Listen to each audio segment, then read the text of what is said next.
Some of the best lenses not only cost more, but way more too. Fortunately, if you're looking for a great compact lens for less cost and less weight, then this may be your next lens to be added to your kit. This is the Viltrox 56mm f1.7 for the Sony E-mount, specifically for the crop censored cameras. But can a little lens like this really be that great and yet affordable? Is this just another lens that they're just trying to put out to the market to make a quick buck? I don't think so. Viltrox originally did make this for the Fuji X mount and the Nikon Z mount, and fortunately they finally brought it to the Sony E mount. And for those of you who can't afford the 50mm lenses for your Sony APS-C camera, then this is a great alternative. Quick disclosure though, Viltrox did send this out to me for a review, but they're not sponsoring this video. But if you find that this camera is well suited for you, then you can support this channel by shopping through the affiliate links down below at no extra cost to you. So with that out of the way, right out the gate, this thing is pretty lightweight. It was at this moment that he knew. He f***ed up. Oh, it's good. It's good. I literally just dropped it on a C-stand. We're good.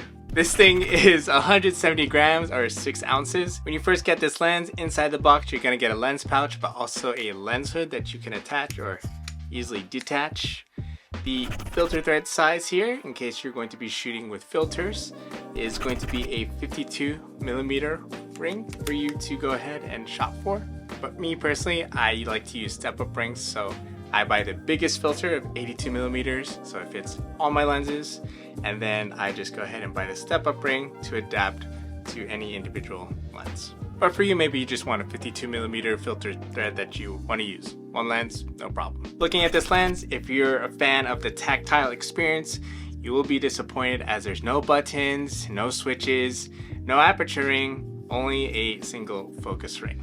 So if you want to go back and forth between autofocus and manual focus, you just have to do that inside the camera. In terms of aperture though, this thing does go from f1.7 all the way down to f16. Being able to open up to f1.7, you're definitely going to get good shallow depth of field or some bokeh, and being able to really separate your subject from the background. Now, if you're not too familiar with crop sensor lenses versus full frame lenses, don't worry. Just know that at 56mm on a crop sensor body is good for being able to have a good isolated experience when it comes to framing up your subject, whether you're shooting a product or you're shooting a portrait. In the full frame world, this would be like an 85mm lens, and this is already a nice form factor for such a focal length. If you do a little bit of photo and video, you will be pleased to know that as we spin this focus ring, it is consistent, although it is fly-by-wire. So no matter where you pick it up, it's always going to keep spinning.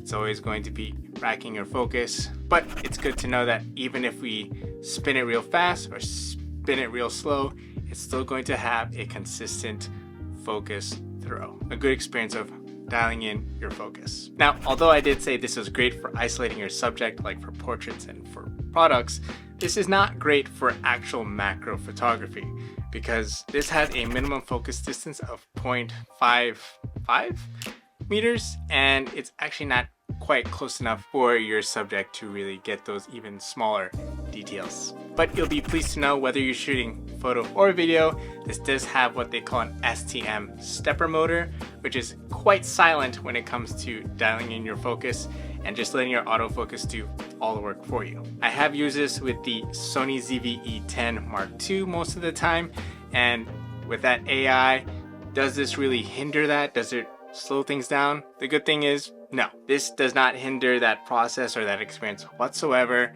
I had no problems focusing on any of my subjects, whether it's in photo or video. It grabbed onto the subject nice and easy, as long as I was beyond the minimum focus distance. That's like one of the biggest downsides to these kinds of lenses, is that when you're shooting at 56mm, you do have to give some space. You'll be shocked to know that for the price, this thing does not compromise on image quality as much as I thought it would. See, I would anticipate that a lens like this would not be as sharp, or there's going to be terrible chromatic aberration, which is like that little color that you see at the edges of contrasty scenes. But fortunately, at wide open at f1.7, it's pretty darn sharp.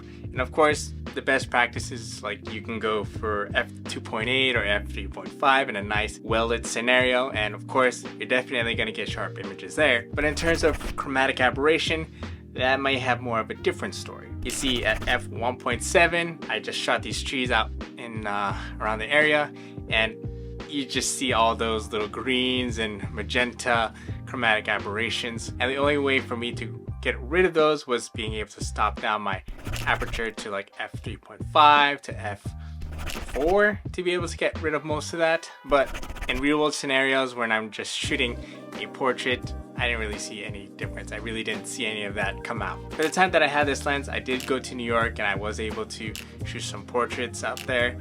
Again, I had no problems with eye autofocus, face autofocus. Focusing itself was just fast, silent, and no hunting whatsoever, which is a big thing because this thing is only $180. Yeah, you can buy faster lenses like the Sigma 56 f1.4, but that's $479 US.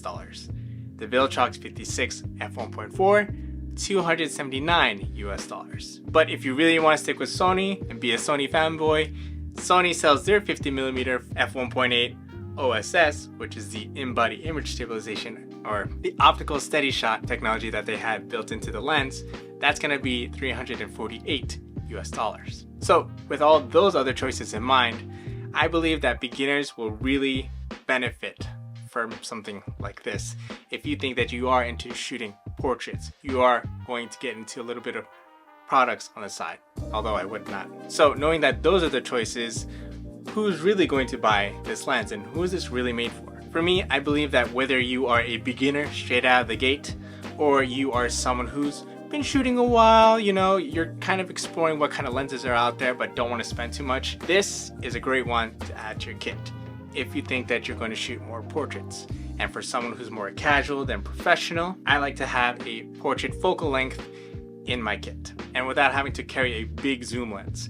So like if you have children who are like running around, you can get a decent amount of distance and to be able to have a good sense of isolation and really make your kids or even your family members stand out with just a small thing like this without having to feel the weight in your camera bag. Oddly enough, I did use this lens and pair it up with my 16 to 50mm kit lens on the Sony ZV-E2. But even though this is 56mm and this is 50mm on the long end, this is still going to give you the much better image quality than this will give you. Just because it's got that wider aperture and you're just going to have not only a better, and you'll just be able to shoot with this lens without having to crank up your ISO. Trust me, shooting in low light is a pain, but this also is a great benefit to that. If you're looking to grow in your photo and video journey without having to overspend, this Viltrox 56mm f1.7 is an excellent choice with being able to grow without having to overspend or spend at all more than $200. But if you're willing to save up even more money for an even better lens and for a good price, this may be it. Until next time, continue to go out there and shoot for the life that matters. See ya.